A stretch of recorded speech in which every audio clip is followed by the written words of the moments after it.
Hello everybody. I wanted to give you an overlook of my new book, Discovering Percussion Middle School Edition. This book is everything you need for middle school percussion to get from 6th grade through 8th grade. Now, one of the biggest things that I love about this book is my Planning for Success page. What I gave you is in 6th grade, you have a first 9 weeks, second 9 weeks, third 9 weeks, and fourth 9 weeks checklist.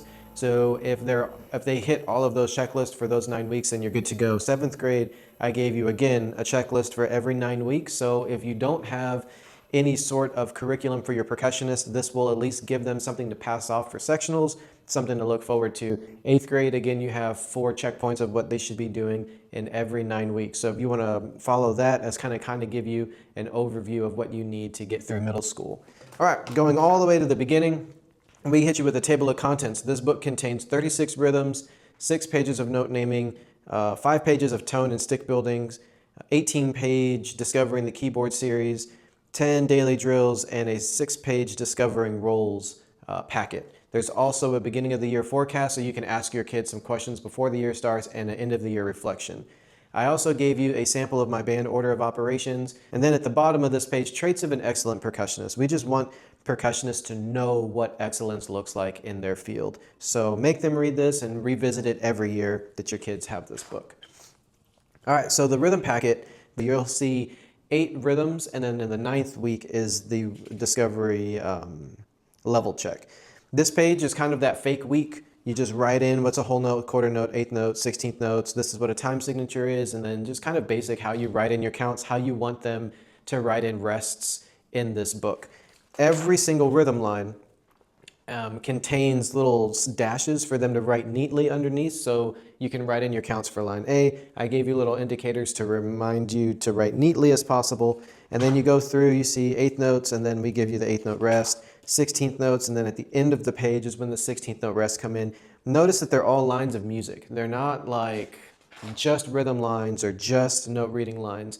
All of these lines are written in arpeggios or the first 5 notes of a scale. So they should be pretty easy to read once you get there. Here's a sample of the recap 9th week, and then you keep going on. Again, they have little dashes to write stuff in. You got dotted quarter notes coming in week 11. And you keep going through, and then here is their 2nd level recap. And then after you start, after New Year's, there's no lines. They have to continue to write neatly, and they continue to write in their line A's, but there's no dashes for them to write neatly over. So you can kind of start seeing who's going to be excellent with their writing and who's going to be very particular with that. You keep going. The rhythms get harder. Around February, we introduce multi-measure rest in their rhythm readings so that you can start applying that to their percussion ensembles, which is about the time you'll start their first ensemble. It gets harder. Again, multi-measure rest just thrown in there around the time that you'll be doing ensemble music so they can practice it before they put it into context. And then there's your level 3 recap. Keep going, it gets harder. Oh yes, we switched to bass clef. So that's going to be a really fun thing for your kids to start note naming in bass clef at the end of the year. And in their 7th and 8th grade year, when they're playing these, they have to play them through bass clef. And then it just gets a little harder even, and you can see all the samples on my website. Once we get into note reading, I designed 1, 2, 3, and 4 for beginner year, 5 and 6 for your advanced band year. There are versions of this on the website for every single band instrument, so if you want to use it for your full band, by all means you can. At the beginning of the year, we have your students say in music alphabet forwards, A, B, C, D, E, F, G, A, B, C, D, E, F, G, A. Then you can have them say it backwards, A, G, F, E, D, C, B, A, G, F, E, D, C, B, A, G, F, E, D, C, B, A. See how fast they can say it, set a tempo, give them a sticker once they achieve it. Once they finish note naming a line, you can give them a sticker. The cool thing about these is I wrote all the ledger lines on top, and then when you're done with it, or when you just want to start learning ledger lines on the bottom, you can see it says start here, and I gave your kids a little starting point so they can note name it left to right again and start learning their ledger lines on the bottom. The first 4 levels do that. So you can see the start here and the start here, and then level 5 and 6 don't. And then by this time, level 3, they're starting to introduce key signature and they're starting to introduce the accidental rule. When you get into full band, this is when I put the accidental rule into real practice. So that first 9 weeks of them being in a band class, they're going to have to understand that the accidental rule is going to greatly affect them when they're playing. And then level 6, it's just a free-for-all. I move the bar lines all over the place and really get those students working at a very high level. Next is your tone and technique checklist. You can have your own, you can just staple your own in here if you want, but I gave you kind of a basic one, just something that everybody should follow, not anything too detailed or too in-depth. And then you have your basic tone and technique number 1, tone and technique number 2, and then at the bottom, tone and technique 1 and 2 together. And since it's beginner, intermediate, mastery, you can choose how fast you want to make each student go for these. Weekly sticking lines, I designed them for marimba. And so every single one of these has a practice track available on my website. And you can play the sticking on the marimba. And that way the kids are hearing a melody. And that way when they're starting to learn the first two, the beginner star and the intermediate star, they can hear if they're doing it correctly as a class.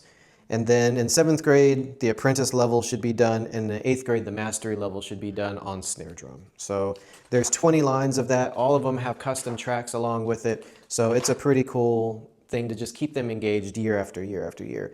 Discovering keyboard, there's an 18-week lesson plan on my website, but the quick overview is that we do this for 1 week. Just learn the notes on the keyboard. Where are they? The kids literally write them in and then make them copies of it, give them the same pages Wednesday and Thursday. So do this one Monday, this one Tuesday, this one Wednesday, this one Thursday, and then give them some sort of test on Friday. When we get to the accidentals, we do this one on Monday, this one on Tuesday. I make a copy Wednesday, copy Thursday, and then on Friday they come up to the board and do some things. Monday and Tuesday we talk about just half steps, and there's another page back here that's a little bit different. Yep, right here it's a little bit different. So we talk about just half steps Monday and Tuesday, just whole steps Wednesday and Thursday, and then on Friday I make them do the first speed challenge. I'll just copy one of these and give it to them as a test overnight. They can practice, and then the next day they're going to get the other one. Whoever finishes it first gets a giant Hershey bar or a giant Butterfinger or something. And then everybody after that gets a little something as they're the next to finish up. And once we get to tetrachords, we learn how to build them whole step, half step, whole step, half step.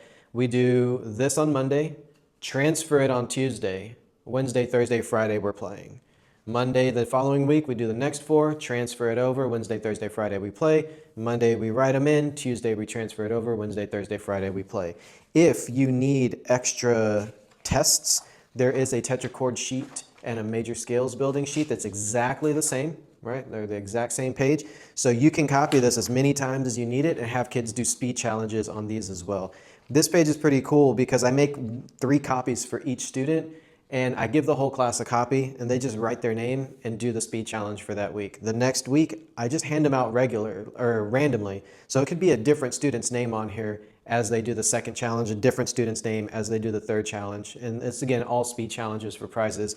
You can choose to do this or not, but the cool thing is they're comparing their handwriting to each other. And so you can see who's writing the neatest in the class, which writing isn't something kids are used to doing nowadays. So this is a really cool quiz sheet, as they can see, and on the back, they can compare against up to 4 different people. And since I make 3 copies for each kid, sometimes there's a different name on every single week that I do the speed challenge with that quiz.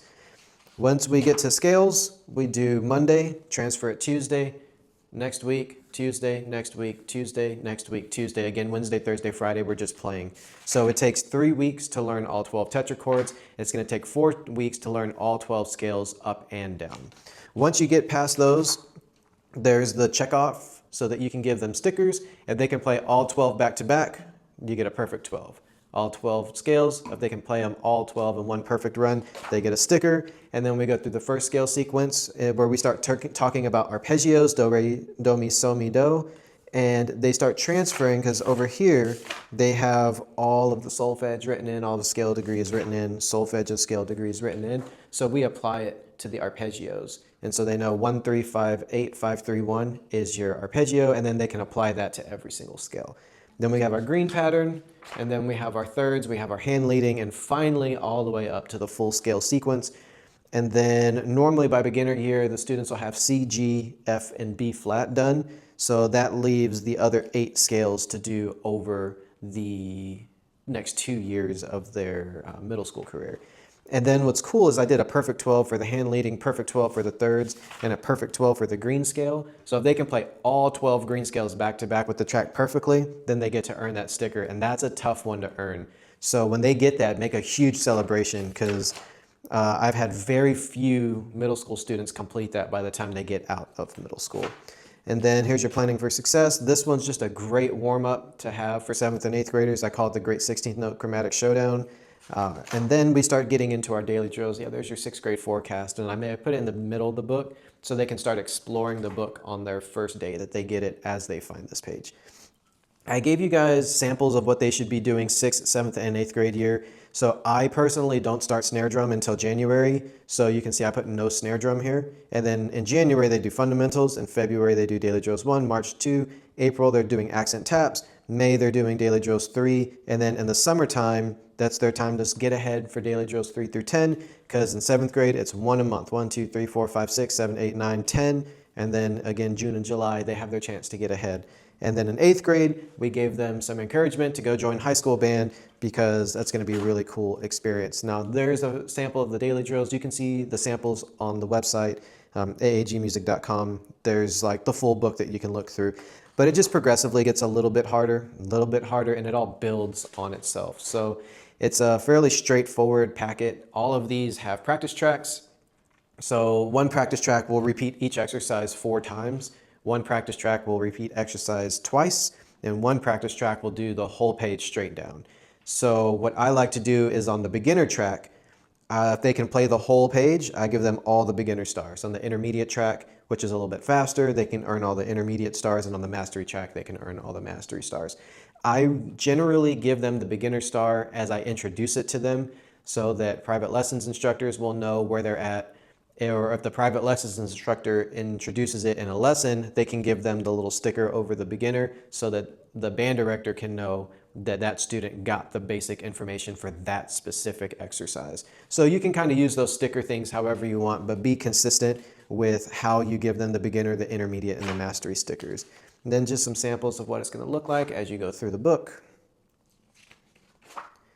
And there's daily drills 10, you got flams, you got flam accent, you got all this cool sixlet stuff down here, and you have all these mixed rolls. Now the rolls are introduced through a different packet. So I have a Discovering Rolls packet. This is going to teach you the 5-stroke rolls, 7s are down here. These are all the basics.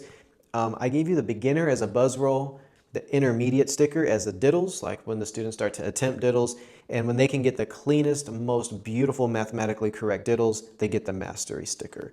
So again, these are just the basics, but I want the kids to get these at a really, really high level before they get on. So when they can play those super clean diddles, then they can get that mastery sticker. And then I mix everything together. So I put the skeleton up top and the written on the bottom, skeleton, written, skeleton, written. So these students start to make the connections that these are exactly the same, these are exactly the same.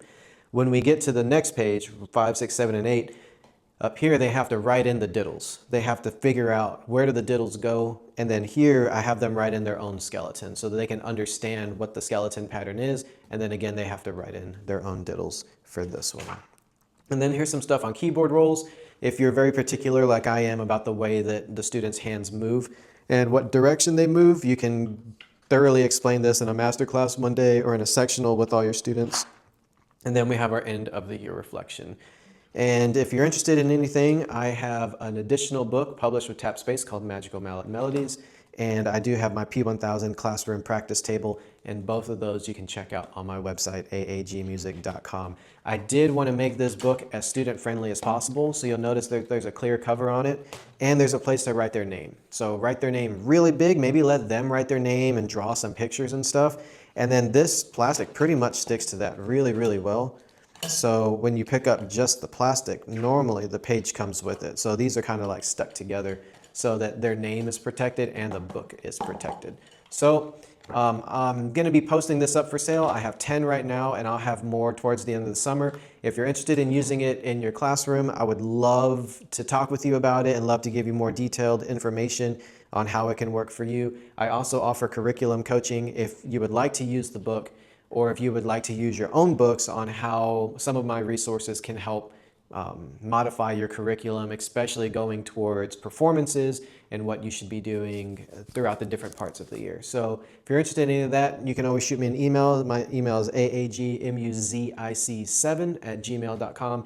Thank you for watching this video. I know it got a little long, but I'm very excited about the book, and I hope that it helps a lot of you out there. Thank you so much. I hope you have a wonderful day. Bye.